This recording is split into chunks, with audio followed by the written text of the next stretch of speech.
আজকের রেসিপি বাঁধাকপি পাতা বাটা। বাঁধাকপিগুলোকে কাঁচা লঙ্কা দিয়ে প্রথমে বয়েল করে নিতে হবে।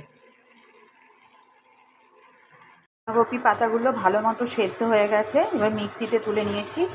এর মধ্যে দেব কালো জিরে আর রসুন, এগুলো দিয়ে একবারে মিক্সি ব্লেন্ডারে ব্লেন্ড করে নিতে হবে।